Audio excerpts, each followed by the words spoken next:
right 26 වෙනි ප්‍රශ්නේ අහලා තියෙනවා පෙන්වා ඇති ගැලීම් සටහනේ ඇති ඇල්ගොරිතමේ තර්කණය හා තුල්‍ය වන්නේ කුමන ව්‍යාජකයේද කොටසද එතකොට මේ දීලා තියෙන ෆ්ලෝ chart එක අපි ස්ටාර්ට් එකක් තියෙනවා ඔයගලන්ගේ ආන්සර් එකේ ස්ටාර්ට් කියන එක කෙනාව නැහැ නමුත් මේගොල්ලෝ අහන්නේ තර්කණය හා තුල්‍ය වන්නේ කුමන ව්‍යාජකයේද කොටසද කියලානේ එතකොට n සමානයි බිඳුව කියන එක මුලින් හඳුන්වලා දීලා තියෙනවා. ඒතර n සමානයි බිඳුව කියන එක හඳුන්වා දීලා නැහැ මෙන්න මෙතනදී. එතකොට අන්න එතනදී n 1 කියලා හඳුන්වා දීම මත while loop එක ඇතුලේ n 2 බවට පත් වෙනවා. මුලින්ම ඩිස්ප්ලේ වෙන්නේ 2. හැබැයි flow chart එක ගත්තොත් n බිඳුව කියලා හඳුන්වලා දෙනවා n ගියාගේ එකකින් වැඩි කරනවා 1යි කියලා. එතකොට 1 කියන කෙනා ඩිස්ප්ලේ වෙන්න ගන්නවා. එතකොට පළවෙනි කෙනාගේ එක ඩිස්ප්ලේ වෙන්නේ නැහැ. ඒක නිසා පළවෙනි උත්තරේ නිවැරදි උත්තරය කියලා අපිට අරගන්න බෑ. ඒ වගේම තමයි මේ දෙවෙනි උත්තරය අරගත්තොත් දෙවෙනි එකේ for loop එකක් පාවිච්චි කරලා තියෙන්නේ නේද? for loop එකේ n සමානයි බිඳුව කියන තැන ඉඳලා to 10 කියන තැනට වෙනකන් යනවා නේද? එතකොට අපි දන්නවා for එකේ පටන් ගත්තොත් පටන් ගන්න කියන තැනින් පටන් අරගෙන ඉවර වෙන්න කියන තැනින් ඉවර වෙනවා. එතකොට මේක iteration structure එකක් for කියලා කියන්නේ. ඒ iteration structure එක ඇතුලේ n බිඳුවේ සිට 10 දක්වා පියවරෙන් පියවර වැඩි කරගෙන යෑමක් වෙන්නේ. එතකොට n බිඳුව අවස්ථාවේදී එක වතාවක් iterate වෙනවා. n සමානයි එක අවස්ථාවේදී ඊළඟ වතාවට iterate වෙනවා. n දෙක කරලා ආයෙත් iterate වෙනවා. එතකොට මේකේ iterate වෙන්න තියෙන්නේ මේ එක පේලියක් විතරයි. මේ පේලිය කියලා තියෙන්නේ n ව ඩිස්ප්ලේ කරන්න. එතකොට n පටන් ගන්න බිඳුවෙන්. බිඳුවෙන් පටන් ගන්න කියලා කියනවා n ව ඩිස්ප්ලේ කරන්න කියලා. එතකොට n ව ඩිස්ප්ලේ කරන්න කිව්වොත් මුලින්ම ඩිස්ප්ලේ වෙනවා බිඳුව. හැබැයි අපේ ෆ්ලෝ chart එකට අදාළව මුලින්ම ඩිස්ප්ලේ වෙන්නේ 1. එතකොට බිඳුව ඩිස්ප්ලේ වීම තර්කණය වැරදි විදිහට තර්ක කිරීමක්. ඒක නිසා දෙවෙනි එකත් අපිට අරගන්න බෑ නිවැරදි යෙදීමක් කියලා. තුන්වෙනි එකේ n සමානයි බිඳුවෙන් පටන් අරන් තියෙනවා. ෆ්ලෝ chart එක පටන් අරන් තියෙන විදිහටමයි n කුඩා හෝ සමානයි 10 කියලා තමයි කන්ඩිෂන් එක පාවිච්චි කරලා තියෙන්නේ. දැන් මෙතන ෆ්ලෝ chart එකේ කන්ඩිෂන් එක පාවිච්චි වෙලා තියෙනවා n විශාලයි 9ද කියන අවස්ථාව වෙනකම්. එතකොට 1 කියන කෙනා ඩිස්ප්ලේ වුණාම n 9ට වඩා විශාල නෑ. ඊළඟට නැවත ඒ ක්‍රියාවලිය ගිහිල්ලා මෙතනට එනවා. ඒ ආවෙන් පස්සේ n ගියාගේ එකකින් වැඩි කරගන්න කියනවා. එතකොට n 2 බවට පත් වෙන්න ඕනේ. ඊට පස්සේ තමයි 2 කියන කෙනාව ඩිස්ප්ලේ වෙන්නේ. එතකොට ඒ කියන්නේ මේකේ රටාව අපි හිතුවොත් n 1 වෙලා තියෙන වෙලාවට 1 ඩිස්ප්ලේ වෙනවා. n 2 වෙලා තියෙන වෙලාවට 2 ඩිස්ප්ලේ වෙනවා. එහෙනම් ඔය විදිහට ගිහිල්ලා ළමයි අපි n 9 වෙච්ච අවස්ථාවකදී n මෙතනින් 9 වෙන අවස්ථාවකදී 9 තමයි ඩිස්ප්ලේ වෙන්නේ. ඊළඟට චෙක් කරලා බලනවා කන්ඩිෂන් එක n විශාලද 9ට. දැන් n කියන්නේ 9යි. 9 විශාල නෑ 9ට. නැත කියන උත්තරේ තාම එන්නේ. එහෙනම් ආයෙත් වතාවක් මේක ගිහිල්ලා n ගියාගේ එකකින් වැඩි කරනවා නේද? ඒ කියන්නේ n ගියාගේ 10 බවට පත් වෙනවා. 10 බවට පත් වුණාම 10 කියන කෙනා ඩිස්ප්ලේ වෙනවා මේ ලයින් එකෙන්. ඒ ඩිස්ප්ලේ වෙලා ඉවරුණයින් පස්සේ මේ කන්ඩිෂන් එක චෙක් කරනකොට දැන් n කියන කෙනා 9ට වඩා විශාලයි. ඒක නිසා ඔයගලන්ට යන්න තියෙන්නේ මොන පාරේද? මෙන්න මේ yes කියන පාර ඇතුලේ. එතකොට එහෙම වුණාම ඔයාගේ ඩිස්ප්ලේ වෙන අගයන් එකෙන් පටන් අරගෙන 10 වෙනකන් ඩිස්ප්ලේස් යනවා. එතකොට ඔන්න ඔය හැසිරීමට එකෙන් පටන් අරගෙන 10 වෙනකන් ඩිස්ප්ලේ කරන්නේ කවුද කියලා අපි දැනගන්න ඕනේ. දැන් 1 2 අහෝසි වුණා මුල්ම පියවරවලදී.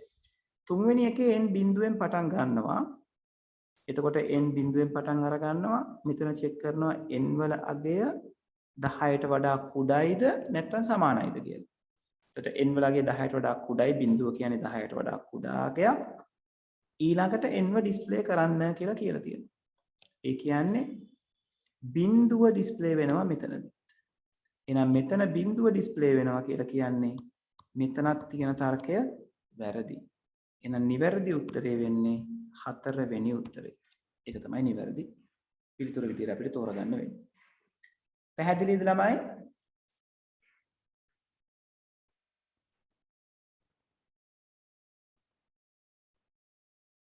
ඔව් ළමයි පැහැදිලිද?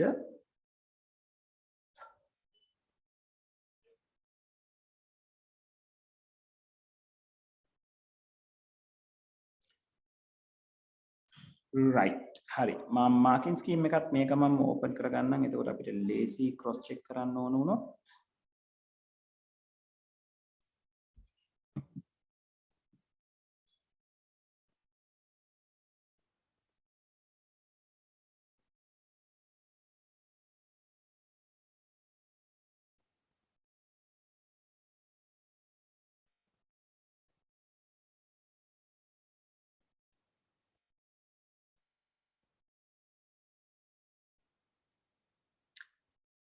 right ඊළඟට අපි කතා කරනවා ඊළඟ ප්‍රශ්නේ 27 වෙනි ප්‍රශ්නේ පහත් සඳහන් ව්‍යාජකයේ සලකන්න x සමානයි බිඳුවයි do display star x සමානයි x එකතු කිරීම 2 while x less than 5. එතකොට මේ do while structure එක වැඩ කරන්නේත් අපේ while එක්කෙනා වගේම තමයි. ඒ කියන්නේ මෙයා සත්‍ය වෙලා තියෙනකම් මේ ඇතුලේ තියෙන දේවල් ටික සිද්ධ වෙනවා. හැබැයි වෙනස තමයි මේ do while තියෙනකොට මේ මන් සංගල වරහණෙන් සීමා කරලා තියෙන ටික අවම වශයෙන් එක වතාවක්වත් සිද්ධ වෙනවා. ඒ වෙලාව තමයි කන්ඩිෂන් එක චෙක් කරලා බලන්නේ සත්‍ය නම් නැවත නැවත සිද්ධ වෙනවා. අසත්‍ය නම් එතනින් එළියට යනවා. ඒ කියන්නේ මේ කෝඩ් එක නතර වෙනවා කියන එක. හරි අපි බලමුකෝ මෙතනදී මොන වගේ අවුට්පුට් එකක්ද අපිට එන්නේ කියලා. මේක ලහන ඉහත ව්‍යාජකයේ ප්‍රධානීය ලෙස ස්ටාර් කොපමණ වාර ගණනක් දර්ශනය වේවි. එතකොට අපි මේක හෑන්ඩ් ට්‍රේස් කරලා බලමු. x ගේ අගය බිඳුවයි. ඊළඟට කියලා තියෙනවා ඩිස්ප්ලේ කරන්න තරුවක්. එහෙනම් මගේ ඩිස්ප්ලේ එකේ ඩිස්ප්ලේ කියන තීරුවේ තරු සලකුණක් වැටෙනවා. ඊළඟට කියනවා x ගේ අගය 2කින් වැඩි කරන්න. ඒ කියන්නේ බිඳුව වෙලා තියෙන කෙනා 2 බවට පත් වෙනවා. ඊට පස්සේ මේ කොන්දේසිය චෙක් කරනවා. කොන්දේසිය කියනවා x ගේ අගය 5ට කුඩාද කියලා බලන්න. ඔව් x කියන්නේ 2යි 2 කියන්නේ 5ට වඩා කුඩායි. එහෙනම් මේ කොන්දේසිය සත්‍යයි. එහෙනම් නැවත යනවා මේ do while structure එකේ පළවෙනි එළියට. එතනින් කියනවා ඩිස්ප්ලේ කරන්න තරුවක්. ඔන්න ආයෙත් තරුවක් ඩිස්ප්ලේ වෙනවා. ඊළඟට x ගේ අගය 2කින් වැඩි කරන්න. 2කින් ඉන්ක්‍රීස් කරන්න. එතකොට 2 4 බවට පත් වෙනවා. තාමත් මේ කන්ඩිෂන් එක සත්‍යයි. එහෙනම් නැවත යනවා. නැවත ගිහිල්ලා තව තරුවක් ඩිස්ප්ලේ වෙනවා. ආයි කියනවා x ගේ අගය 2කින් ඉහළ දමන්න. එහෙනම් 4 6 බවට පත් වෙනවා. දැන් මේ කන්ඩිෂන් එක අසත්‍ය වෙනවා. එහෙනම් ඔයාගේ එක්සිකියුට් වෙන එක ක්‍රියාත්මක වෙන එක නතර වෙන්න ඕනේ. එහෙනම් තරු කොච්චර ප්‍රදානය වුණාද? තරු 3ක් ප්‍රදානය වෙලා තියෙනවා. 3 කියන උත්තරේ නැහැ නේ මෙතන. කො බලන්න. ඔව් ඒක ගැටලු සහගතයි. කො බලමු. ඒක තමයි සර් ඔක පොඩ්ඩක් මේ තිබ්බේ නැහැ මාත් බලමු. ඔව් අපි බලමු. කොබන් මට වැරදීමක් වුණාද කියලා මෙතන බිඳුව කියන එකක් නැහැ. එක තරුවක් ඩිස්ප්ලේ වුණා. දෙකක් එකතු වුණා x2 වුණා 4 වුණා ඩිස්ප්ලේ වෙනවා 2 වෙනවා ඩිස්ප්ලේ වෙනවා 4 වෙනවා. ඔව් තරු 3ක් එන්න ඕනේ. 27 වෙනි ප්‍රශ්නෙට අපි මේ කතා කරන්නේ. ඔව් 27 වෙනි ප්‍රශ්නෙට all කියලා තමයි උත්තරේ දීලා තියෙන්නේ. ඒ කියන්නේ නිවැරදි උත්තරේ නැති නිසා ඕනෑම උත්තරයක් හරි කියලා ගන්න කියලා තමයි මාකින් ස්කීම් එකේ තියෙන්නේ ළමයි. ඒක නිසා all යන්න පුළුවන්. හරි විදියට ගත්තොත් තරු 3ක් තමයි එතනදී ඩිස්ප්ලේ වෙන්නේ. හරි. 28 වෙනි ප්‍රශ්නේ. 28 වෙනි ප්‍රශ්නේ අහලා තියෙනවා. 26ට පොඩ්ඩක් කියනවද? 26 වෙනි එකට උත්තරේ පුතේ 4 වෙනි උත්තරේ 28 වෙනි ප්‍රශ්නේ ඔයගලගෙන් අහලා තියෙනවා පහත සඳහන් ව්‍යාජකේතය සලකන්න if average larger than 70 then if sport color equal true then all rounder award true and if එහෙට දක්වා ඇති ව්‍යාජකේතය තර්කයට පහත් සඳහන් කවරක් තුල්‍ය වේද එතකොට උඩ පෙන්නලා තියෙන ව්‍යාජකේතයේ එක if එකක් නිවැරදි වුණොත් තව if එකක් අපි බලනවා. හැබැයි මෙයා නිවැරදි නම් තමයි මෙයා බැලෙන්නේ. එයත් නිවැරදි නම් තමයි මේ කියන ප්‍රකාශය ඕගලන්ට අරගන්න වෙන්නේ. ඒ කියන්නේ මේ if condition දෙකම නිවැරදි අවස්ථාවකදී මේ කියන කෙනා සිද්ධ වෙනවා. එතකොට මෙතන කියලා තියෙනවා average larger than 70 and sport color equal true නම් එවිට all rounder equal true way. ඔව් මේ and කියන clause එකෙන් නැත්නම් and කියන keyword එකෙන් කරන්නේ මේ දෙපැත්තෙම ඉන්න කෙනා නිවැරදි නම් පමණක් තමයි ඊළඟ අවස්ථාවට දෙන්නේ. එතකොට මෙතන සිද්ධ වෙලා තියෙන්නේ ඒක. මේයි දෙන්නම නිවැරදි වුණොත් තමයි මේක අපිට නිරූපණය වෙන්නේ. ඒ කියන්නේ මේකට උත්තරේ වෙන්න ඕනේ පළවෙනි උත්තරේ. O කියන එක පාවිච්චි වුණා නම් මොකද වෙන්නේ? එක්කෝ උඩ තියෙන කන්ඩිෂන් එක නැත්නම් යට තියෙන කන්ඩිෂන් එක හරිනම් මේ නිවැරදි තැනට එන්න ඕනේ. නමුත් අපේ ව්‍යාජකේතයේ දෙදෙනාම හරි ගියොත් පමණයි මේ all rounder award true කියලා හම්බ වෙන්නේ. එතකොට පැහැදිලිවම එක උත්තරේ වෙනවා දෙක නිවැරදි නෑ තුන කියන එකත් නිවැරදි නෑ average 70ට වැඩි නම් විතරක් නෙවෙයි එන්නේ sport color equal true නම් විතරක් නෙවෙයි all rounder true කියන තැනට එන්නේ. right ඒක නිසා නිවැරදි උත්තරේ විදිහට අපිට එක කියන උත්තරේ අරගන්න පුළුවන්. හරි 29 හා 30 ප්‍රශ්න වලට පිළිතුරු සැපීම සඳහා පාත් සඳහන් ඡේදය භාවිතා කරන්න. මොකද්ද මේ ඡේදය කියලා තියෙන්නේ? පාසල් පුස්තකාලයෙන් පොත් වෙන් කර ගැනීම එහි පරිශීලකයන් විසින් දැනට කරනු ලබන්නේ ෆෝර්මයක් සම්පූර්ණ කිරීම මගින්. ඒ කියන්නේ මැනුවල් සිස්ටම් එකක්. ෆෝම් එකක් හදලා තමයි ඒකෙන් අපේ දේවල් ටික මැනේජ් කරගන්න හදන්නේ. පොත් රිසර්ව් කිරීම. පොත ලබා දිය හැකි වූ විට පුස්තකාලය මගින් පරිශීලකයාට ලිපියක් යැවීමෙන් ඒ බව දන්වා සිටිනු ලැබේ. right එතකොට මේ පොත ලබා දිය හැකි වුණා මේ කියන්නේ රිසර්ව් කරපු පොත වෙන් කරපු පොත පරිශීලකයාට දෙන්න පුළුවන් නම් පරිශීලකයාට ලිපියක් යවනවා. ටිකක් අපේ ක්‍රමවේදවල ටිකක් වෙනස්. සමහර අවස්ථාවලදී අත්කරදීමකින් වැරදි පරිශීලකයෝ වෙත මෙවැනි දන්වා යැවීම සිදු වේ. පුස්තකාලයාධිපති විසින් වර්තමාන අත්විරු පද්ධතිය වෙනුවට නව තොරතුරු පද්ධතියක් ප්‍රතිස්ථාපනය කිරීමට සැලසුම් කර ඇත. නව පද්ධතියේදී පරිශීලකයෙකුට මාර්ගගතව පොතක් වෙන් කරගත හැකි වේ. වෙන් කරන ලද පොත ලබා දිය හැකි වූ විට නව පද්ධතිය ඒ බැව් විද්‍යුත් ලිපියක් මගින් පරිශීලකයා වෙත දන්වනු ලැබේ. පුස්තකාලයාධිපති විසින් අත්විරු පද්ධතිය හා නව පද්ධතිය යන පද්ධති දෙකම ක්‍රියාත්මක කිරීමට යෝජනා කර ඇත්තේ නව පද්ධතියට ගැටලුවක් නොමැතිව ක්‍රියාත්මක වන බැව් තහවුරු කරගන්නා තෙක්ය. ඒ වාක්‍ය කියවනකොටම අපේ ඔළුවට එන්න ඕනේ මේ අලුත් සිස්ටම් එකයි පරණ සිස්ටම් එකයි දෙකම එකට ක්‍රියාත්මක කරනවා කියලා කියන්නේ මේ පද්ධතිය පිහිටුවන ආකාරය, ඉම්ප්ලිමන්ට් කරන ආකාරය parallel implementation. ඒ කියන්නේ සමාන්තර පිහිටුවීම කියන ආකාරයට තමයි මෙයා ගිහිලා තියෙන්නේ කියන්නේ. right අපි බලමුකෝ පුස්තකාලයාධිපතිගේ යෝජනාව හා සම්බන්ධ පහත වගන්තිය සලකා බලන්න. නව පද්ධතිය මගින් පොත් වෙන් කර ගැනීමේ ක්‍රියාවලියේ කාර්යක්ෂමතාව වර්ධනය කරයි. ඔව් හරි නේද? කලින් පොතක් වෙන් කරගත්තම ඒ පොත ලබා දුන්නා කියලා ලිපියකින් එයාට දැනුවත් වෙන. ඒතර ලිපිය එන්න යම් කිසි කාල වේලාවක් ගත වෙන්න පුළුවන්. දැන් මාර්ගගතව ගිහිලා පොත වෙන් කරගන්නත් පුළුවන්. ඒකට හම්බෙන ලිපිය ඊමේල් එකක්. ඒතර ඊමේල් එකක් ජෙනරේට් කරලා අපිට එවන්න බොහොම සුළු වෙලාවක් යන්නේ.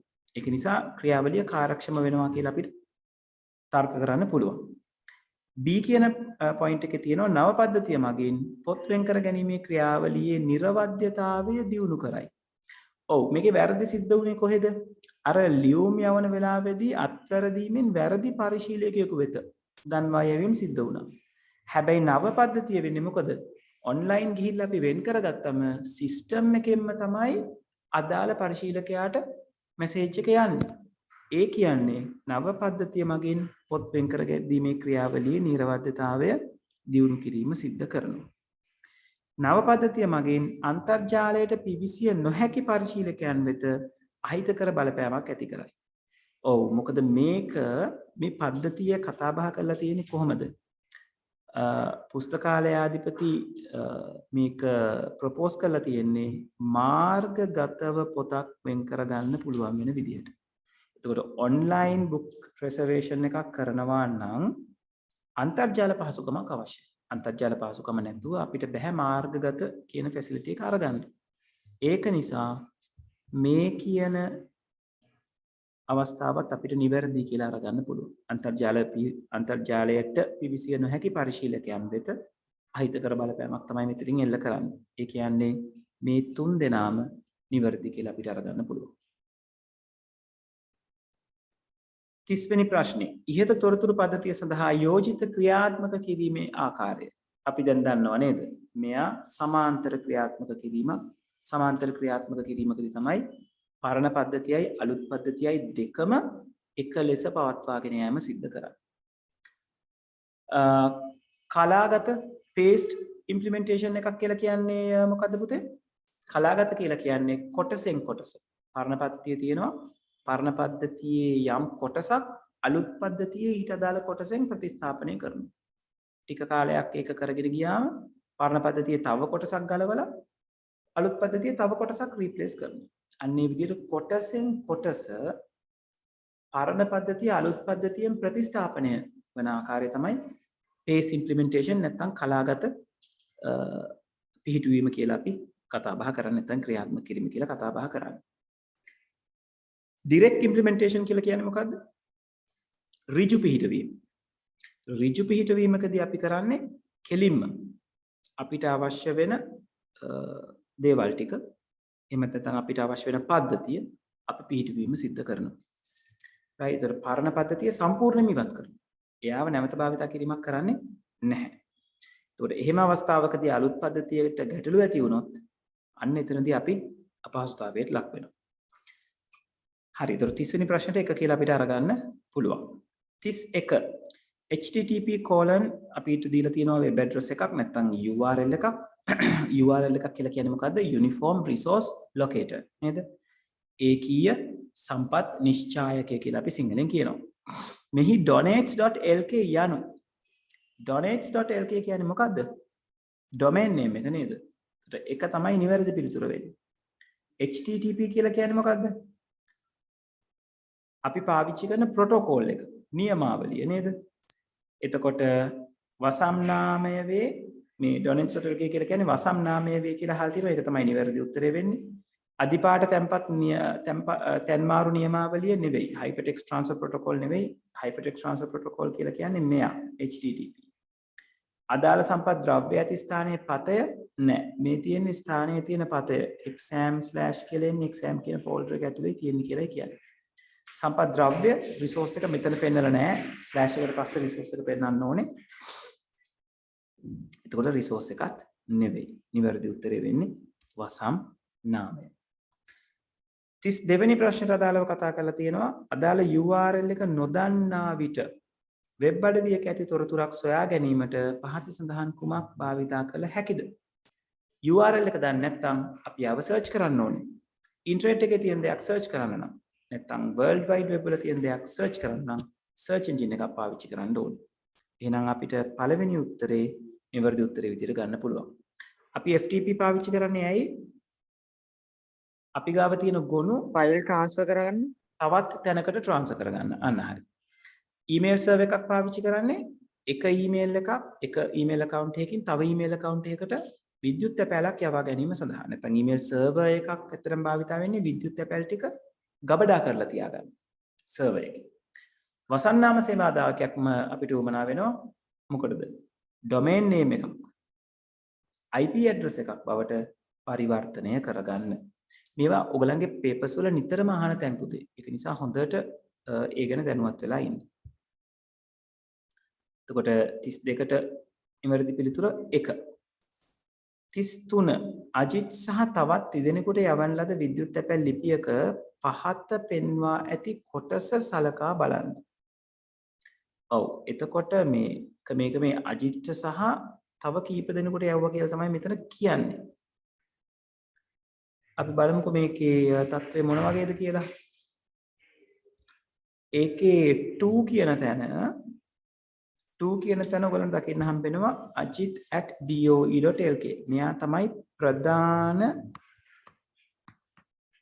ලබන්න main recipient. CC කියලා කියන්නේ අපි කියනවා carbon copy කරපු කෙනා නේද? carbon copy. BCC කියන්නේ මොකද්ද? blind carbon copy.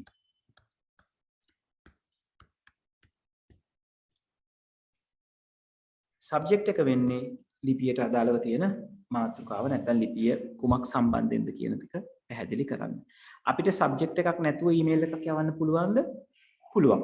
ගැටලුවක් නැහැ. හොඳයි. මෙතන අහලා තියෙන දේවල්. ඉහත පෙන්වා ඇති පරිදි විද්‍යුත් තැපැල් ලිපියක් ඔබ ajit@doe.lk වෙත යවුවේ නම් මෙම ලිපිය ලැබී ඇති අජිත්ට දැකගත හැකි වන අයවලුන් කවුරුන්ද? අජිත් කියන්නේ ප්‍රධාන main recipient. main recipient visible වෙන තැන තමයි CC කියන එක. ඒ වගේම CC යවපු අයටත් visible වෙන තැන තමයි main recipient. හැබැයි මේ දෙන්නටම පේන්නේ නැති තැන තමයි කවුද? BCC කියලා කියන්නේ. BCC කෙනාට මේ දෙන්නම visible. හැබැයි 2 කියන කෙනාටවත් CC කියන කෙනාටවත් BCC visible නැත. එහෙනම් අජිත් කියන කෙනාට අජිත් යන අයවලුන්ට බලා ගන්න පුළුවන් වෙන නේද? විද්‍යුත් තැපැල් ලිපින මොනවද? රිස්වි කියන එකනයි කුමාර්වි කියන එකනයි. නේද? එතකොට මෙතන පෙන්නලා තියෙනවා ඔව් ajit.doe.lk රිස්වි සහ කුමාර්. මෙන්න මේ ටික පමණයි. ajit.lk විතරක් නෙවෙයි තව ගන්න පුළුවන් frankni.lk කියන එක පේන්නේ නැහැ. ඒක නිසා මෙයා වැරදි. ajit and frank කියන එකත් frank කියන එක නා පේන්නේ නැහැ. ඒක නිසා මෙයා වැරදි. නිවැරදි උත්තරේ වෙන්නේ දෙවෙනි උත්තරේ. 34 මදවේගී අන්තර්ජාල සබඳතාවක් හේතුවෙන් පරිශීලකයෙකුට රූපයක් දැක්කත හැකි නොවන අවස්ථාවකදී ආදේශක තොරතුරක් දිය හැකි වන්නේ HTML පහත සඳහන් කුමක් භාවිතයෙන්ද? අපි දන්නවා HTML වල ඉමේජ් එකක් අපි යොදා ගන්න පාවිච්චි කරනවා img කියන ටැග් එක. ඒතර මේ ටැග් එකට බෑ මේ ටැග් එකට img කියන ටැග් එකට බෑ පින්තූරේ ලෝඩ් නොවන වෙලාවට ඒ සඳහා යම් ආදේශක තොරතුරක් ලබා දෙන්න. එහෙම හැකියාව තියෙන්නේ alternate text නැත්නම් ALT කියන attribute එකට. අපි ආව පාවිච්චි කරන්නේ img tag එක ඇතුලේ අපිට පුළුවන් ALT කියලා අපිට value එකක් දෙන්න. එතකොට පින්තූරේ ලෝඩ් නොවන වෙලාවට මෙන්න මේ කියන නම ඔයාගේ වෙබ් පේජ් එක උඩ ඔයාට visible වෙනවා. එතකොට නිවැරදි උත්තරය වෙන්නේ ALT. href කියන කෙනා අපි img tag එකත් එක්ක කතා කරන්නේ නැහැ. href අපි කතා කරන්නේ anchor tag එක. a tag එකත් එක්ක a href ඊළඟට මෙයාගේ අගේ විදිහට අපිට පුළුවන් web address එකක් හරි නැත්නම් page එක නමක් හරි දෙන්න. ඊළඟට src කියන කෙනා අපි පාවිච්චි කරනවා img tag එකක් ඇතුලේ. හැබැයි මේ ආදේශක තොරතුරක් දෙන්න නෙවෙයි. img එක ඇතුලේ අපි src එක පාවිච්චි කරන්නේ අපි මොන පින්තූරයද පාවිච්චි කරන්න කියන එක define කරගන්න. right මම මෙතනට abc.jpg කියලා ලියුවා නම් ඒකෙන් indicate වෙනවා මේ img tag එක පාවිච්චි කරලා web page එක උඩ පෙන්වන්න හදන්නේ abc.jpg කියන නම ඇති පින්තූරයක්. right එතකොට මේ පින්තූරේ නම දෙනකොට නමත් වැදගත් extension එකත් වැදගත් නේද? ගොනු දිගුවත් වැදගත්. මේ දෙකම හරියට තියෙන්න ඕනේ. හොඳයි. 35 වෙනි ප්‍රශ්නේ ඔයගලගෙන් අහලා තියෙනවා right. අත වැඩිලා එහෙට මෙහෙට වෙනවා ළමයි ඉන්න පොටක්. ඔව් 35 වෙනි ප්‍රශ්නේ ඔයගලගෙන් අහලා තියෙනවා http www.moigov.lk වෙත Ministry of Education අධිසන්ධානය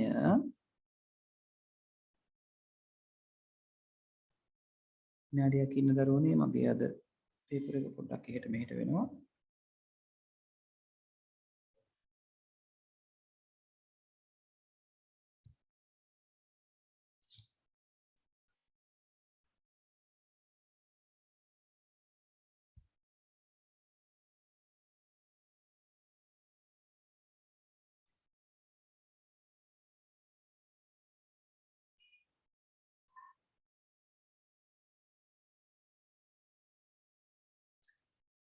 හරි 35 වෙනි ප්‍රශ්නේ තියෙනවා මේ දීලා තියෙන වෙබ් ඇඩ්‍රස් එක www.moi.gov.lk වෙත Ministry of Education අධිසන්ධානය තනා ගැනීම සඳහා නිවැරදි HTML කේතය කුමක්ද?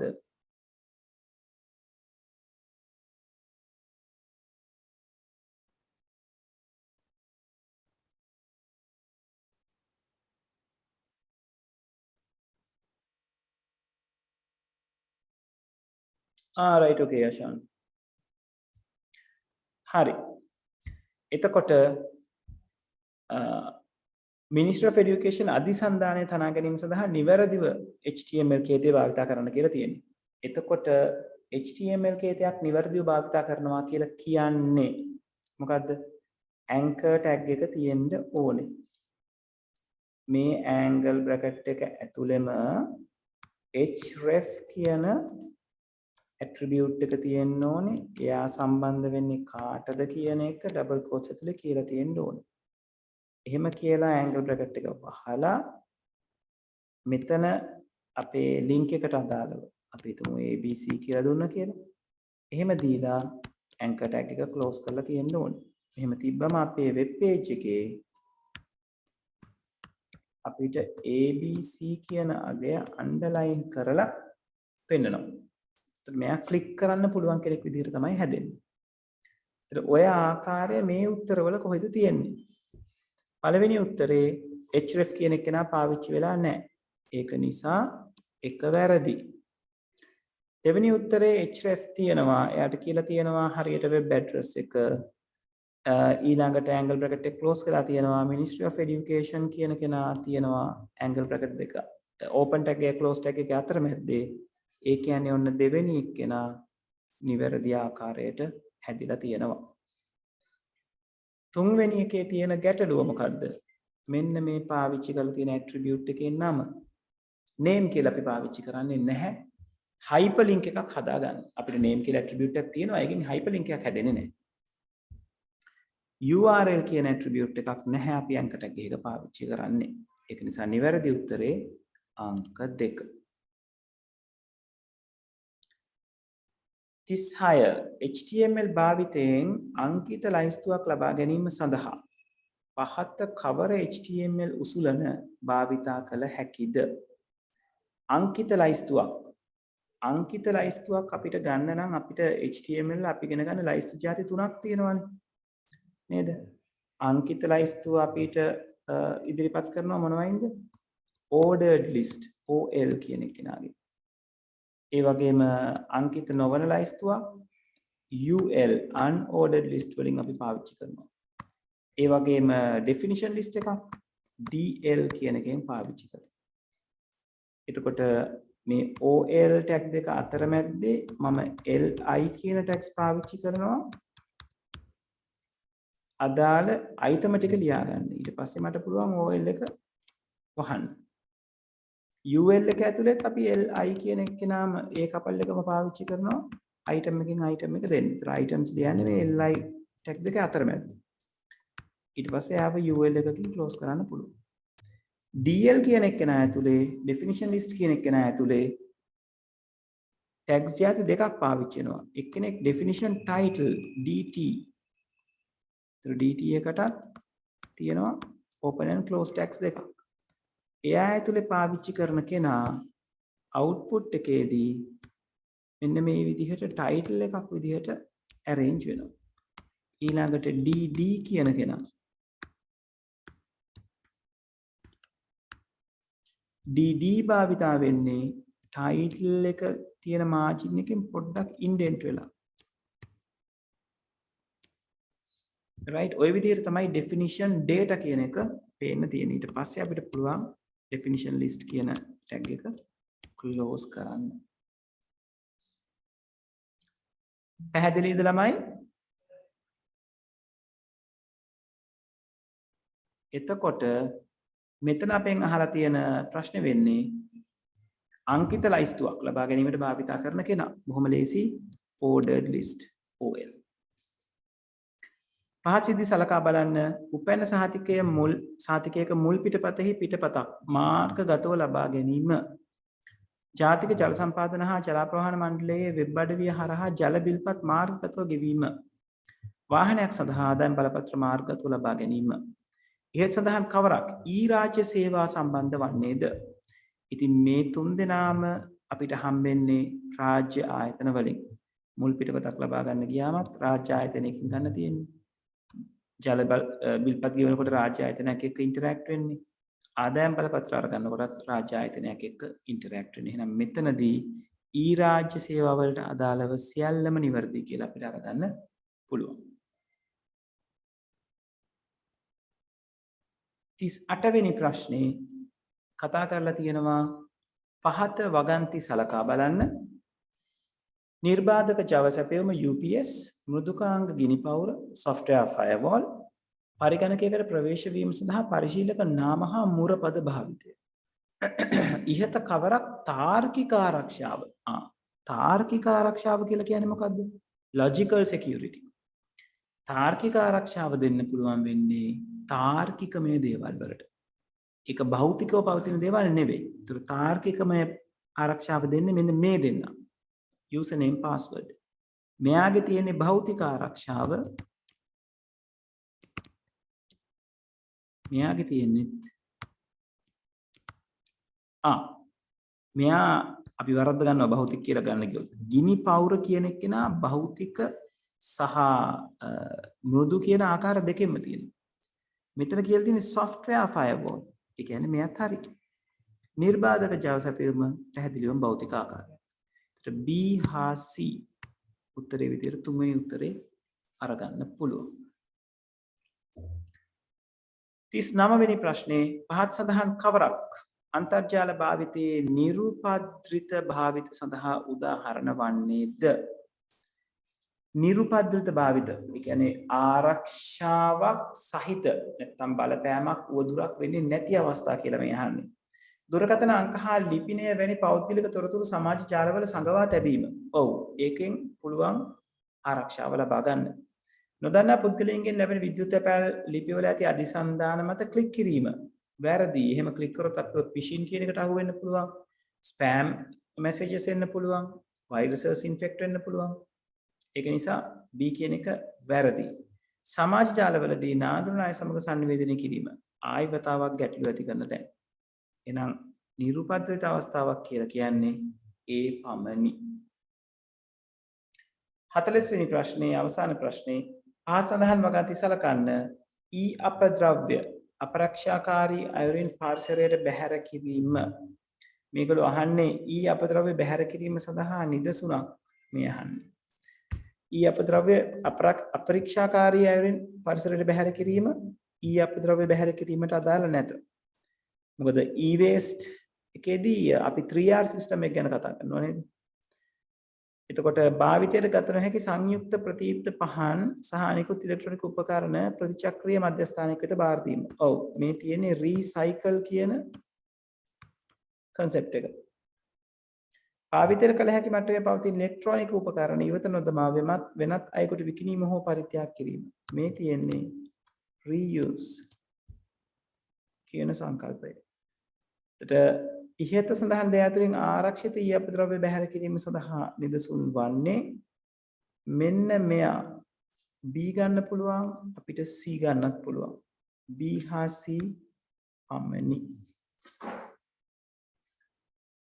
හරි. ওই විදිහට පළවෙනි ප්‍රශ්න 40 ඉවර වෙනවා 2017 පේපර් එකේ. කො බලන්න 40න් 40ම හරි ගියා ඉන්නවද? හොඳයි හේසර. 40න් 40ම නැතත් 35ට උඩ අරගත්ත පිරිස ඉන්නවා. ඒගොල්ලෝ බොහොම හොඳයි. ඔයගොල්ලෝ ටාගට් එකට ඉන්නවා හරි ගානට කොහොම තියාගෙන යන්න වෙනස් කරගන්න එපා. 35ට අඩු අය පුළුවන් තරම් try කරන්න 35 පන්න ගන්න. මොකද එතකොට ඔයගලන්ට හරි ලේසි ඒ එකකට යන්න. right හොඳයි. right හිමංසා බොහොම හොඳයි. right අපි එහෙනම් දෙවෙනි පේපර් එක පැත්තට යමු.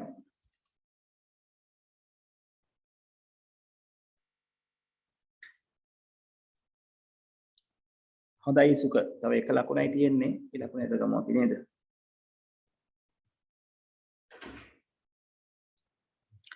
right. පළවෙනි ප්‍රශ්නේ අහලා තියෙනවා මෙන්න මේ කියන ද්විමේ සංඛ්‍යාව අෂ්ටක සංඛ්‍යාවක් බවට පරිවර්තනය කරන්න. ඔබගේ ගණනය කිරීමේ පියවර ලියා දක්වන්න. දැන් මෙහෙම ප්‍රශ්නයක් දුන්නම ළමයි සැලකිලිමත් වෙන්න ඕන පළවෙනි දන තමයි මේගොල්ලෝ කොපි කරගන්නකොට. වරදින්න පුළුවන්. අපිට කොහොමද ගන්න කියලා තියෙන්නේ? 1 1 බිඳුව ඊළඟට 1 1 1 ඊළඟට බිඳුවයි 1 1 බිඳුවයි බිඳුව. right එතකොට digits bit විදිහට ගත්තොත් 3යි 3යි 6යි 3යි 9යි 3යි 12යි. දැන් අපි මොකද කරන්නේ? අෂ්ටමේ සංඛ්‍යාව ලියන්න දකුණු අත පැත්තේ ඉඳලා 3 ගොඩවල් වලට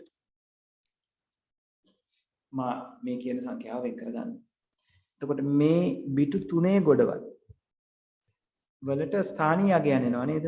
අපි මෙයාව හිතන්නේ පුංචි ද්විමේ සංඛ්‍යාවක් කියලා.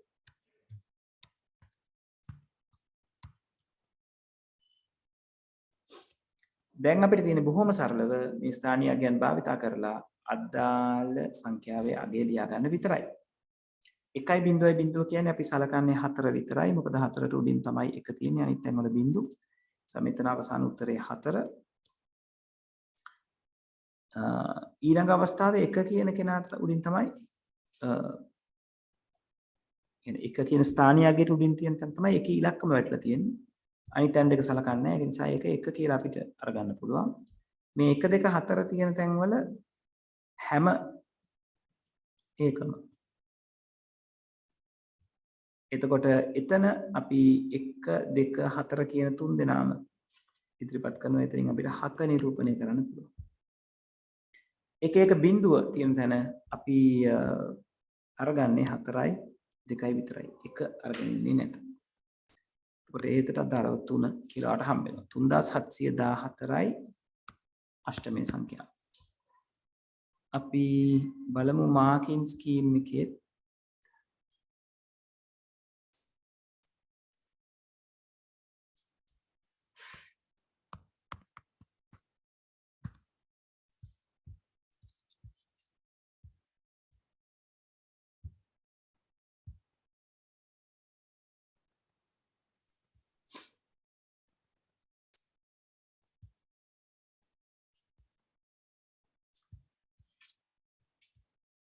සර් පොඩ්ඩක් zoom out කරනවා දෙක.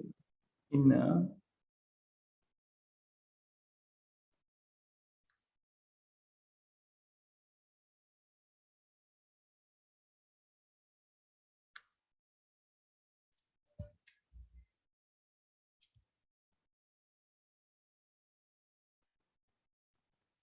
ඔව් මගේ අතින් මෙන්න මෙතන වැරද්දක් වුණා නේද? 4 2 එකතු කළා මම 3යි කියලා දාලානේ. වැරදිනේ නේද? 4 2 3ම 6යි. 6714 තමයි නිවැරදි පිළිතුර වෙන්නේ. මෙන්න තියෙනවා 6714යි.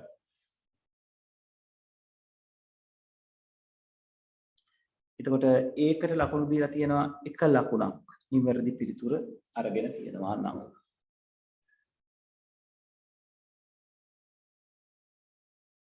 ඊළඟට අපෙන් අහලා තියෙනවා 752 කියන ෂඩ්දශමයේ සංඛ්‍යාව ද්විමේ සංඛ්‍යාවක් බවට පරිවර්තනය කරන්න කියලා. ඉතින් ෂඩ්දශමයේ සංඛ්‍යාවක් ද්විමේ කරන්නේ කොහොමද?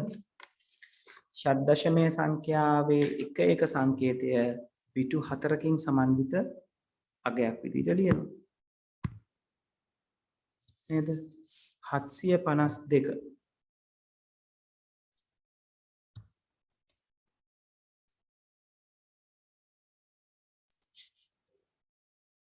752 කියන අගේ තියෙන්නේ සර් IT පන්ති ෆිසිකලි පටන් ගන්න නෑ නේද? නෑ පුතේ මේ පන්තිය මේ විදිහටම තමයි අපිට ඕ ලෙවල් යනකම් කරගෙන යන්න වෙන්නේ. right මේ හැම එක්කෙනෙක්ම අපිට කොටු 4කින් නිරූපණය කරනවා. ඒ කියන්නේ බිට් 4කින් අපි නිරූපණය කරනවා.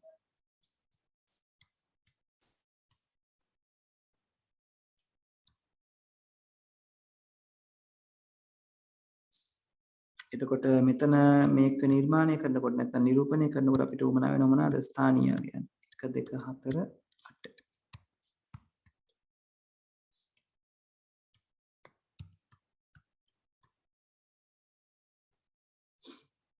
right එතකොට මේකේ කරන්නේ ස්ථානීය අගයන් ටික භාවිතා කරලා අපේ සංඛ්‍යාව හදන එක. අපි එහෙනම් 2 නිර්මාණය කරන්නේ කොහොමද? දෙකේ ඉලක්කම කෙලින් එකක් දානවා ඉතිරි තැන් වලට බිංදු දානවා. 5 නිර්මාණය කරන්නේ කොහොමද? 4යි 1යි තමයි 5 හැදෙන්නේ අනිත් තැන් වලට බිංදු. 7 නිර්මාණය කරන්නේ කොහොමද? 4යි 2යි 1යි කියන තුන් දෙනාම පාවිච්චි කරනවා. එතට බිංදුව. එහෙනම් ද්විමය අගය වෙන්න ඕනේ මොකද්ද?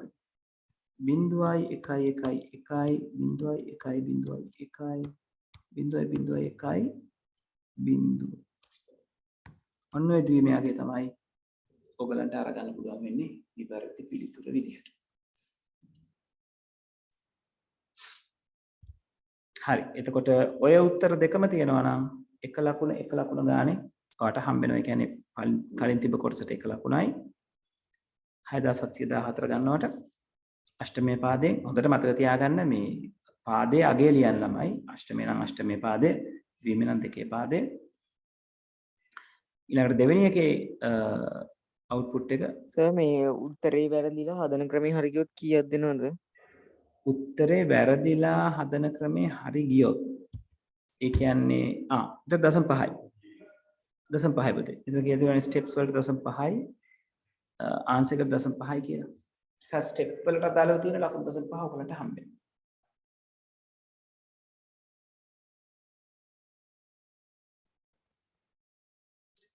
හරි. ඊළඟට අහලා තියෙනවා ගේට්ස් වලට දාලා ප්‍රශ්නයක් අහලා තියෙන්නේ. චලිත සංවේදකයක් සහ ආලෝක සංවේදකයක් සහිත දීප්ත පහනක් ගොඩනැගිල්ලක ඉදිරි දොරට පිටතින් සවි කර ඇත. අඳුර පවතින අවස්ථා සහ යම් කෙනෙකු පිටතින් දොර වෙත ළඟාවන අවස්ථා දෙකම කියන වචනේ උතන වැදගත්. සම්පූර්ණ වන විට පහන ස්වයංක්‍රීයව දැල්වේ. කියන්නේ දොර සමීපයට කවුරු හරි ආවොත් සහ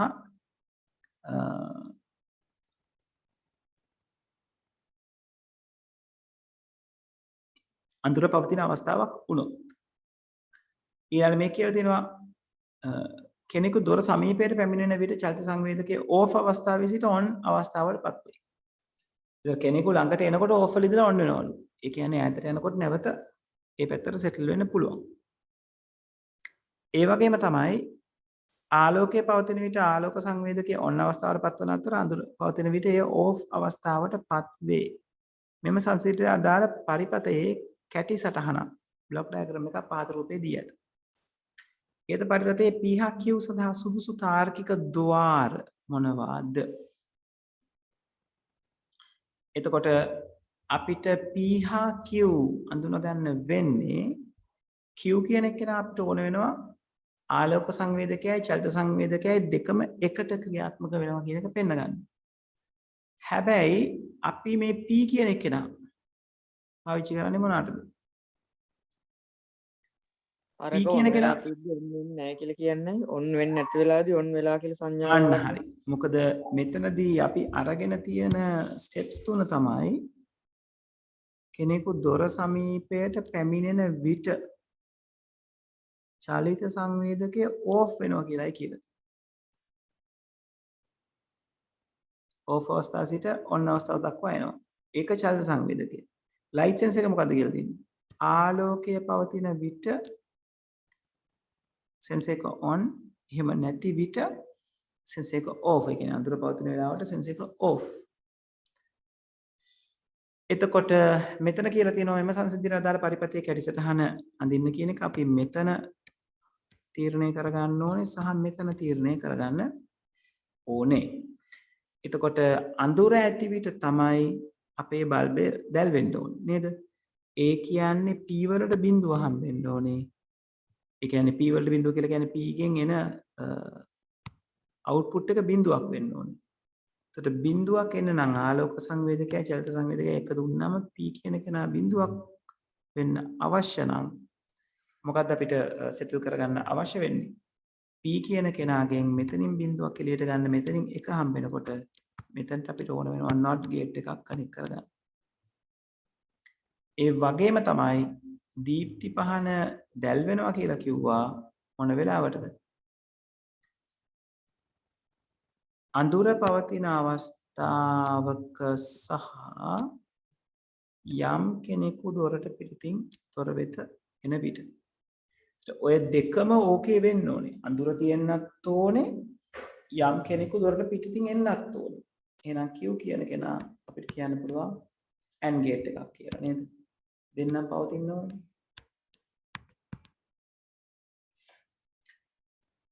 right. එතකොට බලමු මාකින් ස්කීම් එකත් එක්ක මේක කම්පෙයාර් කරගෙන. ඔව්. not gate එකට තමයි P වලට Q වලට AND gate එකක්. ඒකට ලකුණු දීලා තියෙනවා ලකුණු දෙකක්. හරි. පැහැදිලිද ළමයි? සර් දැන් ඔය සර් ඔකේ පෙන්නලා තියෙන නිසා අර ඉස්සරහා ඉරි කැලි නැතුව ඇඳත් ඒකට ලකුණු දෙනවද? ඒ කියන්නේ මේ මෙතන ඔව් නෑ ඒක කරන්න යන්න එපා පුතේ. එතන පොඩි ටයිපින් මිස්ටේක් එකක් ඇත්තේ. අනිවාර්යෙන් අදාළ ඉරි කැලි අදාළ විදිහට අඳින්න. right. ඊළඟ ප්‍රශ්නේ. B කියන එකේ අහලා තියෙනවා රූපයේ දෙකේ දක්වා ඇති සංශෝධිත තර්කන පරිපථය ලෙස සැලකමින් පහදේත වගන්ති තුන කුමන වගන්ති දෙක නිවැරදිදයි හඳුනා ගන්න. අදාළ වගන්ති අංක ලියා දක්වන්න. නිවැරදි වගන්ති තමයි අහන්නේ.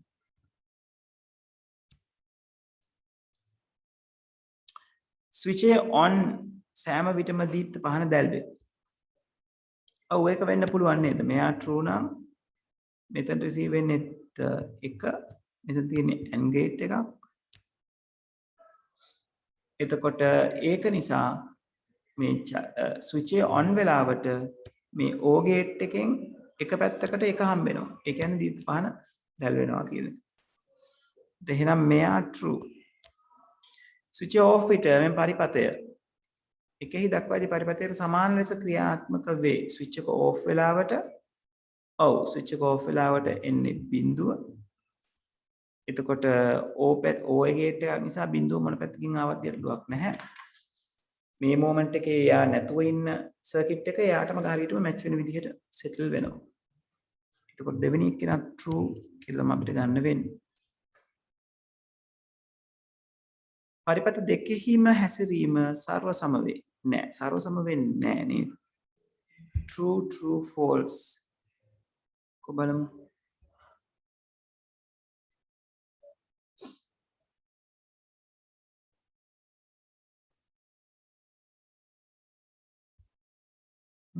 ඒකට දීලා නේද දීලා තියෙනවා මේ තියෙන්නේ.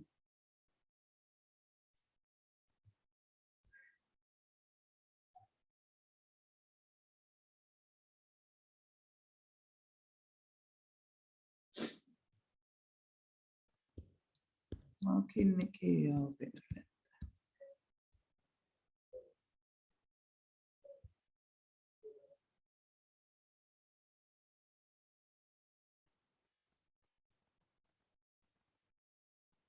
yes.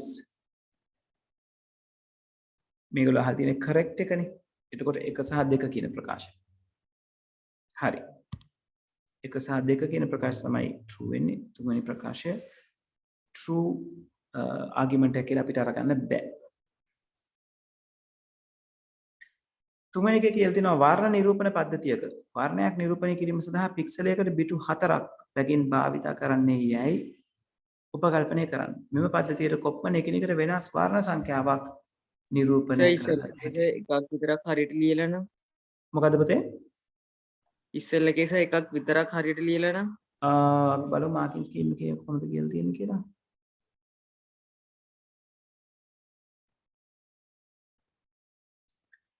තරුණේ මට විනාඩියක් දෙන්න.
හරි.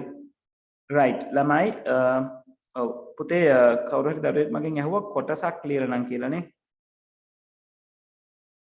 කො බලමු මේකට කොටසක් ලිව්වොත් ඔව් කොටසක් ලිව්වොත් ලකුණු හම්බ වෙන එකක් නෑ පුතේ. මොකද මේකේ කොටස්නේ තියෙන්නේ. එතකොට 0.5ක් දෙන එකක් නැහැ. right ඔව් ඒ කියන්නේ true කියන දෙක හරි ගිහිල්ලා කියලා දෙකම සටහන් කරලා තියෙනවා නම් තමයි එක ලකුණ නැත්තම් ලකුණු දෙන එකක් නැහැ. නිවැරදියි හඳුනාගෙන අදාළ වගන්ති අංක දෙක ලියන්න කියලා තියෙන්නේ. ඒතර 1 සහ 2 කියලා ලියලා තිබුවම තමයි ඒකට ලකුණු දෙන්නේ නැත්තම් භාගවලට ලකුණු දෙන්නේ නැති වෙයි. හරි. තුන්වෙනි ප්‍රශ්නේ අහලා තියෙනවා වර්ණ නිරූපණ පද්ධතියක වර්ණයක් නිරූපණය සඳහා පික්සලයකට බිටු 4ක් බැගින් භාවිතා කරන්නේ යයි උපකල්පනය කරන්න. මෙම පද්ධතියට කොපමණ එකිනෙක වෙනස් වර්ණ සංඛ්‍යාවක් නිරූපණය කර හැකිද? අපිට පික්සලයක තියෙන බිටු දීලා තියෙනකොට අපිට වර්ණ සංඛ්‍යාව හොයාගන්න හරිම ලේසියි. ඒ බිටු ප්‍රමාණය දෙකේ බලයක් විදිහට ගත්තම අපිට උත්තරය අරගන්න පුළුවන්. ඒ කියන්නේ දෙකේ 4 වෙනි බලය නැත්තම් 16 කියන අගේ ඔයගලන්ට දෙන්න පුළුවන්. එතකොට 16 දීලා තියෙනවා නම් 16 කියන අගය තියෙනවා නම් නැත්තම් දෙකේ 4 කියලා දීලා තියෙනවා නම් ලකුණු අරගන්න පුළුවන් ලකුණු දෙකක්. එතකොට තුන්වෙනි ප්‍රශ්නට එන්නේ දෙකේ 4 වෙනි බලය මේක සමාන වන 16ට වඩා හොඳයි. ඔයගොල්ලෝ දෙකේ 4 වෙනි බලය 16ට සමානයි කියලා ලියලා තියෙනවා නම්. රයිට් මොකද දෙකේ 4 කියලා කියන්නේ ඕගලන්ට සුළු කරගන්න පුළුවන් අගයක්නේ. ඒක නිසා බලයක් විදිහට තියන්නේ නැතුව අදාළ ගාන අහලා තියෙනවා නම් වඩා හොඳයි. හතරවෙනි කොටසේ අහනවා අභ්‍යාස පොත් 3ක් සහ පෑන් 2ක් මිලට ගැනීමට සාමා පොත් සාප්පුවකට යයි. අදාළ අයිතමේ සොයාගත් පසු ඒවා කවුන්ටරයේ වෙත ගෙන යයි. අනතුරුව වෙළඳ සහායක විසින් අයිතම වල අලවා ඇති තීරුකේත සාප්පුවේ ඇති තොරතුරු පද්ධතියට සුපරික්ෂණු ලැබේ. එක් එක් අයිතමේ ප්‍රමාණද පද්ධතියට ඇතුළු කරනු ලැබේ. පද්ධතිය මගින් සෑම අයිතමයකම පිරිවැය සහ සියලුම අයිතම වල මුළු පිරිවැය ගණනය කරනු ලැබේ. ඉන් පසුව ගණදනුව සඳහා බිල්පත මුද්‍රණය කරනු ලැබේ. ඉතින් මේක කියලා තියෙනවා ආදාන ක්‍රියාවලිය ප්‍රදාන සඳහා එක් නිදසුන බැගින් ලියන්න කියලා. ඉතින් මේකේ සෑහෙන දේවල් තියෙනවා නේද? අපි ආදාන කියන එක කෙනා රතු පාටෙන් අන්ඩර්ලයින් කරමු. නේද? අදාළ පොත් සොයාගත් පසු අයිටම මේ කවුන්ටරේ වෙත ගෙන යයි. අනතුරුව මෙන්න මේක. මේ තියෙන්නේ අයිටම් වල අලවා ඇති තීරුකේත. තීරුකේත කියලා කියන්නේ ආදානය. ඊළඟට එක් අයිටමේ ප්‍රමාණයද එක් අයිටමේ ප්‍රමාණ කියලා කියන්නේ ආදානය. ඊට පස්සේ ක්‍රියාවලි විදිහට ගත්තොත් process විදිහට ගත්තොත් පද්ධතිය මගින් සෑම අයිටමයකම පිරිවැය සහ සියලුම අයිටම වල මුළු පිරිවැය ගණනය කරනු ලැබයි. එහෙනම් සෑම අයිටමයකම පිරිවැය ගණනය කිරීම. සියලුම අයිටම වල මුළු පිරිවැය ගණනය කිරීම. ඔන්න ක්‍රියාවලි දෙක.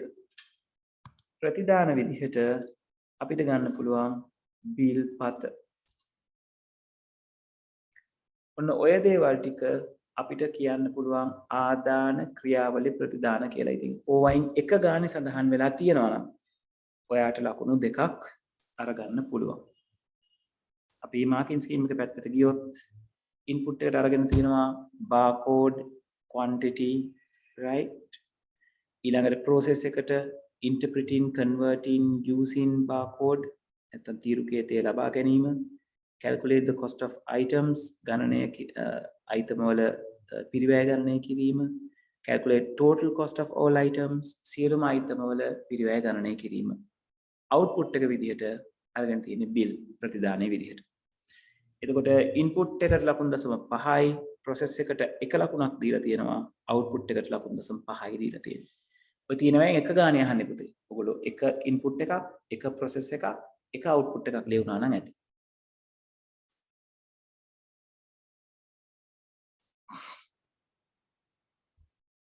right. පස්වෙනි ගානේ කතා බහ කරලා තියෙනවා මෙන්න මෙහෙම දෙයක්. පරිගණකයක දක්නට ලැබෙන කෙවෙනි කීපයක් එහා ඊ ලේබල් වලින් දක්වා ඇත.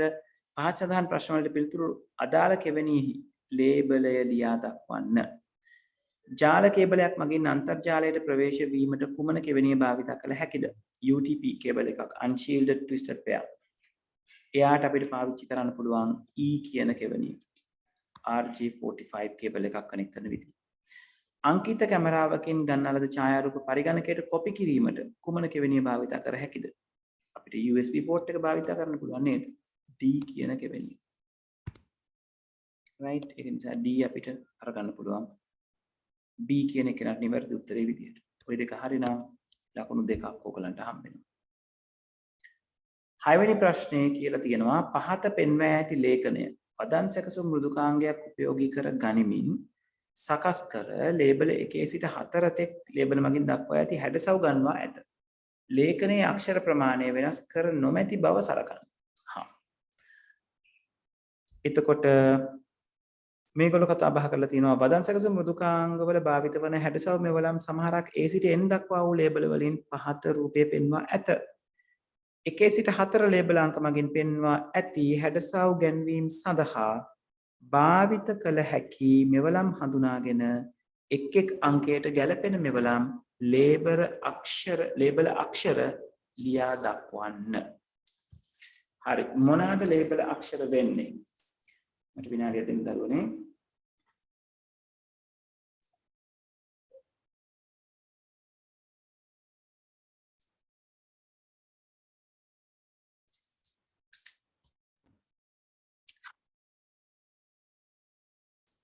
ළමයි මාව ඇහෙනව නේද? මොකක් හෝ ගැටලුවක් නිසා ඔව් සර්. ඩිස්කනෙක්ට් වුණා. මගේ එක සලට පවර් කට් එකක්ද? පවර් කට් එකක් නම් ගිහිල්ලා තියෙන්නේ. දැන් ජෙනරේටර් එකෙන් වැඩ කරන්නේ නැහැ පෙතේ. එක වතාවකුත් මගේ ඔහොම ඩිස්කනෙක්ට් වෙන්න පටන් අරන් දිගටම ඩිස්කනෙක්ට් වෙන්න පටන් ගත්ත ළමයි. එක මොබිටෙල් එකේ ප්‍රශ්නයක් වෙලා තිබුණේ. මේ වෙලාවෙත් ඒකම බලපානවද කියලා මම මේ කල්පනා කරන්නේ. මාව ඇහෙන එක පැහැදිලි මදි නම් කියන්න දරුවනේ. right. හරි.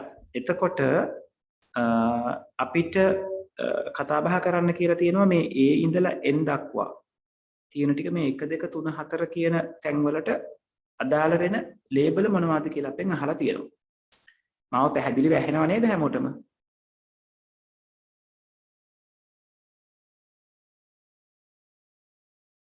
වෙලාවකට කැඩි කැඩි යන්නේ. වෙලාවට කියන්නේ ඩික්ටින් ගොඩක් දුරක් කැඩි කැඩි ගිහිල්ලා ආයෙ විනාඩියක් වගේ මේ හොඳට ඇහෙනවා. එහෙම නේද? හරි. අපි පොඩ්ඩක් බලමු දිගටම යනවා නම් මොකද වෙන්නේ ඔව් කියලා. සෙහෙම පොඩ්ඩක් තියෙනවා. හරි. මට පොඩ්ඩක් කියන්න හැමෝටම ඒ වගේද කියන එක? මීටින් එකේ ඉන්න අය?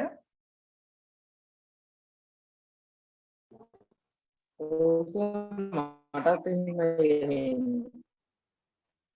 හරි. සමහර වෙලාවට කමියුනිකේෂන් ඉෂුව එකක් වෙන්න පුළුවන්. අපි කතා බහ කරගෙන යමු. ගැටලුවක් වුණොත් දරුවනේ රෙකෝඩින් එකෙන් පොඩ්ඩක් රිෆර් කරමු.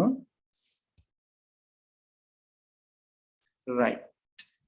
හරි. දිගටම බාධා කිරීම වෙනවා නම් මාව පොඩ්ඩක් නැවත chat message එකකින් දැනුවත් කරන්න. හරි. එක කියන එකේ කරලා තියෙන දේවල් ටික අකුරේ වර්ගය වෙනස් කරලා තියෙනවා. ඒ වචන ටික තිබ්බ තැන වෙනස් කරලා තියෙනවා. මෙයාවනි මාරු කරලා තියෙන්නේ. එතකොට center line කරලා තියෙනවා. center line කරන්න අපි පාවිච්චි කරනවා L නේද? ඒතර අපිට කියන්න පුළුවන් එකට L කියන කෙනා පාවිච්චි කරනවා කියලා. ඊට පස්සේ අකුර වල වර්ගය වෙනස් කරලා තියෙනවා.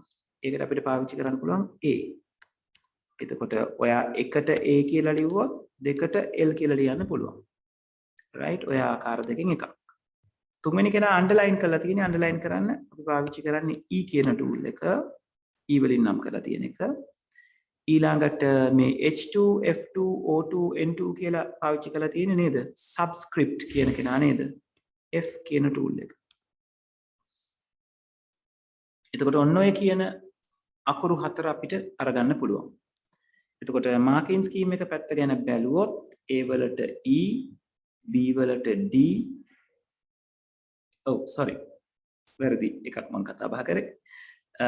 ඔව් පළවෙනි එකට A තියෙන්න පුළුවන්. එහෙම නැත්නම් L තියෙන්න පුළුවන්. දෙවෙනි එකට E ඊට අදාළව අනිත් එක. තුන්වෙනි එක E, හතරවෙනි එක F. එතකොට එකට A තිබ්බොත් දෙකට L තියෙන්න ඕනේ. එකට L තිබ්බොත් දෙකට A තියෙන්න ඕනේ. එතකොට එකකට ලකුණු 0.5 ගානේ ලකුණු 4ක් ඔයගලන්ට හම්බ වෙනවා.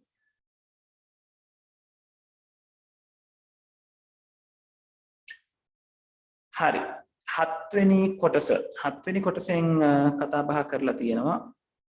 පහත වගන්ති අතුරෙන් කවරක් සත්‍ය හෝ අසත්‍ය වන්නේදයි හඳුනා ගන්න. වගන්ති අංකය හා එහි සත්‍ය හෝ අසත්‍ය බව ලියා දක්වන්න. අන්තර්ජාලයට සම්බන්ධ පරිගණකයක් අනන්‍යව හඳුනා ගැනීම සඳහා අන්තර්ජාල නාමාවලි ලිපිනය භාවිතා කරයි. IP address එක භාවිතා කරනවා කියලා. මේක සත්‍යයි. right? ඒ කියන්නේ අපිට true කියලා කතා බහ කරන්න පුළුවන්. දුරස්තව පවතින පරිගණක අතර ගොනු හුවමාරු සඳහා ගොනු තැන් මාරු නියමාවලිය භාවිතා කරයි. ඔව් ෆයිල් ට්‍රාන්ස්ෆර් ප්‍රොටෝකෝල් පාවිච්චි කරන්නේ දුරස්තව පවතින පරිගණක අතර ගොනු හුවමාරු කරගන්න තමයි. එහෙනම් ඒකත් true කියලා ගන්න පුළුවන්. HTML ලේඛන හුවමාරු කර ගැනීම සඳහා අධිපාඨ තැන්මාරු නියමාවලිය. ඔව් HTML ලේඛන හුවමාරු වෙනවා කියලා කියන්නේ වෙබ් එක තැනක තියෙන වෙබ් pages නැත්නම් HTML වලින් හැදිච්ච ඒවා තව තැනකට ගේනවා කියන එක. ඒ කියන්නේ අපි වෙබ්සයිට් එකකට යනවා කියන්නේ වෙබ්සයිට් එකේ වෙබ් pages ලෝකේ එක තැනක කම්පියුටර් එකක දාලා තියෙන්නේ. එතනින් අපේ අන්තර්ජාලය කනෙක්ෂන් එක හරහා අපේ පරිගණකයට ගේනවා. එතකොට HTTP තමයි භාවිතා කරන්නේ. මේකත් සත්‍යයි. වලාකුළු පරිගණක පරිසරයේ ඇති ගොනු සහ බහලු වෙත අන්තර්ජාල සබඳතාව නොමැතිව පිවිසිය හැක. ක්ලවුඩ් කම්පියුටින් වලට ඉන්ටර්නෙට් කනෙක්ෂන් එකක් අනිවාර්යයි. අන්තර්ජාල සබඳතාව නොමැතිව පිවිසෙන්න බෑ. ඒ කියන්නේ මෙයා false. එතකොට නිවැරදි ආකාරය අපිට ගන්න වෙන්නේ true true true සහ false. සත්‍ය සත්‍ය සත්‍ය අසත්‍ය. ඒකෙත් එක කොටසකට ලකුණු 0.5 ගානේ දීලා තියෙනවා.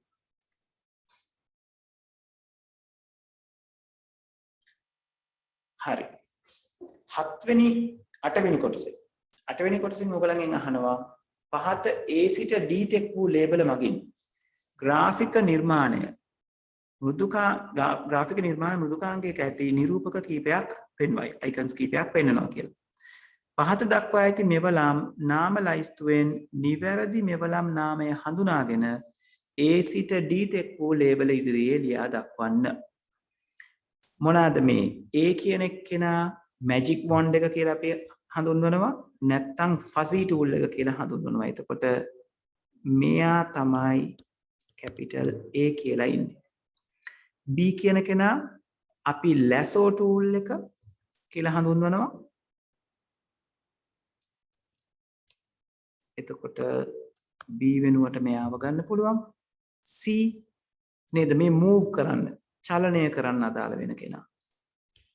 මේ ඉන්නේ C.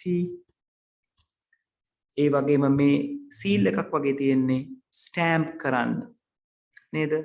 stamp tool එක මෙතන නම් අපිට අරගන්න වෙන්නේ ක්ලෝනීය මුද්‍රා. මුද්‍රා කියලා එකක් නැහැනේ.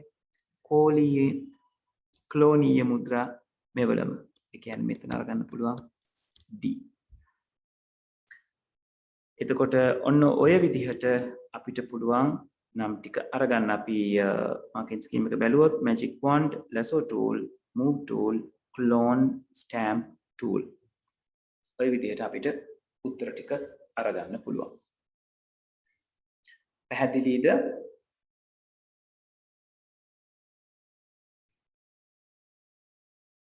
ඔව් සර්. හොඳයි. 9 වෙනි ප්‍රශ්නේ කතා බහ කරලා තියෙනවා පහත රූපයේ දක්වා ඇත්තේ පරිශීලකයෙකු හා පරිගණක පද්ධතියක් අතර අන්තර් ක්‍රියාකාරීත්වයයි. රූපයේ දක්වා ඇති ABC ලේබල් වලට ගැලපෙන පද පහත දී ඇති ලයිස්තුවෙන් තෝරාගෙන එක් එක් ලේබලයට අදාළ පදේ ලියා දක්වන්න. ඉතින් අපිට මේක දැන් මතකයි නේද? මෙතන මේ වගේ ඩයග්‍රෑම් එකක් අඳිනවා නම් ගොඩක් වෙලාවට ඇඳෙන්නේ ඔපරේටිං සිස්ටම් එකට අදාළව. එතකොට පරිශීලකයා ඉන්නවා. පරිශීලකයා සමගත් මේ B කියන එක්කෙනා ගනුදෙනු කරනවා. A එක්කත් B කියන කෙනා ගනුදෙනු කරනවා. C එක්කත් B කියන එක්කෙනා ගනුදෙනු කරනවා. ඒතර මේ පින්තූරේ තියෙන කම්පොනන්ට් හතර සමගම මේගොල්ලෝ ගනුදෙනු කරනවා. එහෙම ගනුදෙනු කරන්නේ මෙහෙයුම් පද්ධතිය. එතකොට මෙහෙයුම් පද්ධතියට තමයි B කියන කෙනා අදාළ වෙන්නේ. පරිශීලක සමග එක එල්ලේ ගනුදෙනු කරන කෙනා. ඒගොල්ලන්ට තමයි අපි කියන්නේ යෙදුම් මෘදුකාංග නැත්නම් ව්‍යවහාරික මෘදුකාංග කියලා.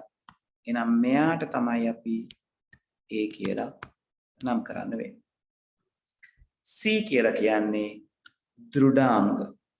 නේද? පරිගණකයේ තියෙන දෘඩාංග අපේ පරිශීලකයාගෙන් සංගවලා අපිට දෘඩාංග සමග වැඩ කරන්න උදව් කරන කෙනා තමයි මෙහෙයුම් පද්ධතිය කියලා කියන්නේ.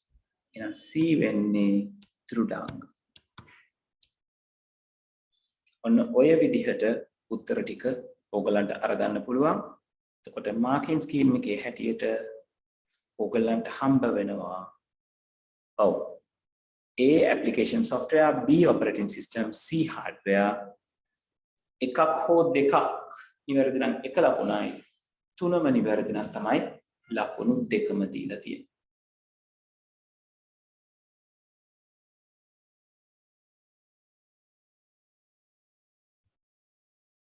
පැහැදිලිද ළමයි?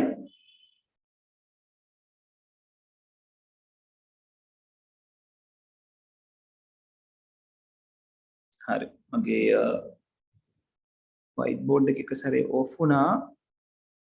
ඕගලන්ට මාව පැහැදිලිව ඇහෙනව නේද?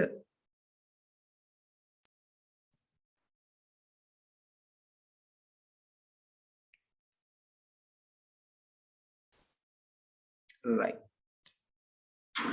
ඔව් ගොඩ දෙනෙක් left වෙලා තියෙනවා. ගොඩක් වෙලාවට power cut එක නිසා වෙන්න පුළුවන්. අපි මේ ප්‍රශ්නේ කතා බහ කරගෙන පළවෙනි ප්‍රශ්නේ ඉවර කරලා සෙෂන් එක ඉවර කරමු. මොකද අද කීප දෙනෙක්ම නැති නිසා. right. හරි. එතකොට 9 වෙනි කොටස අපිට කතා බහ කරන්න තියෙනවා. 9 වෙනි කොටසෙන් කියනවා මොන වගේ දෙයක්ද?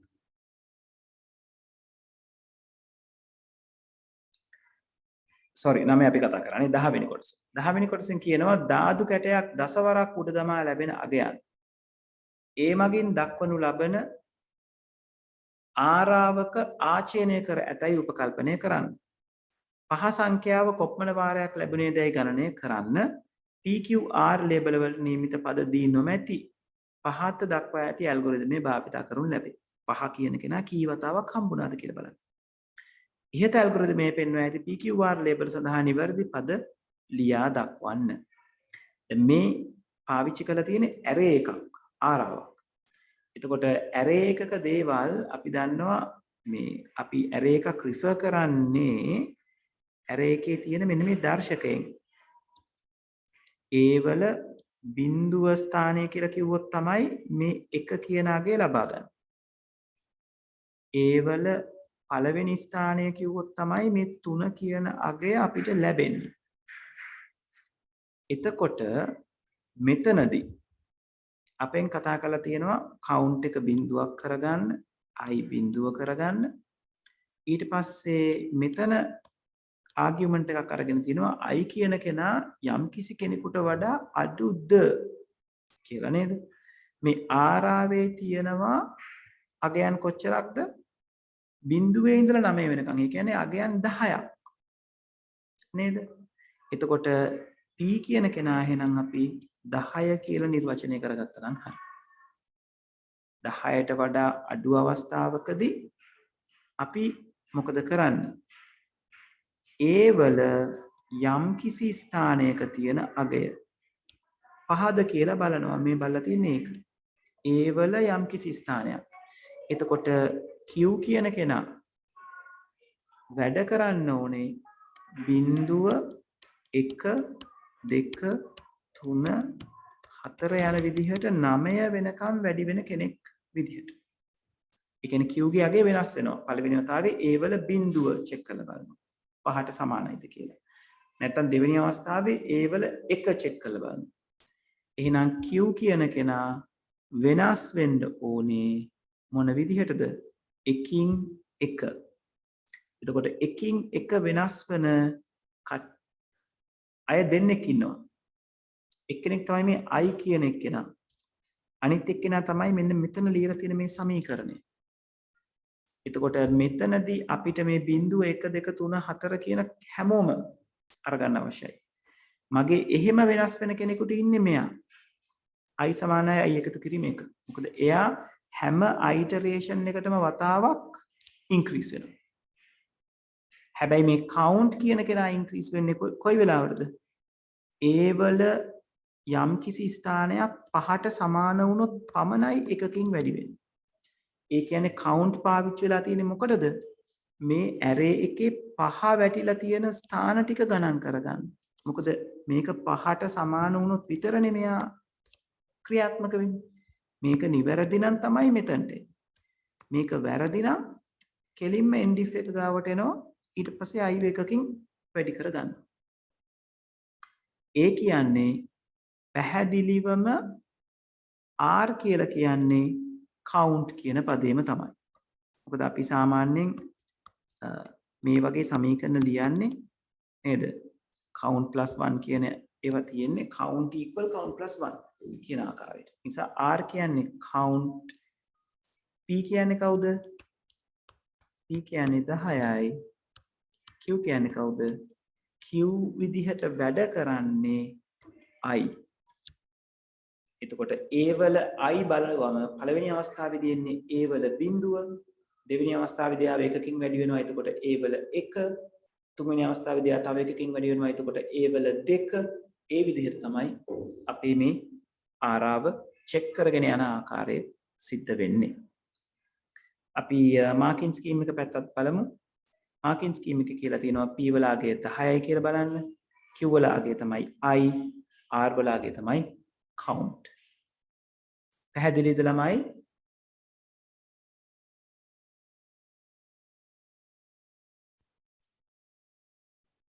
හොඳයි.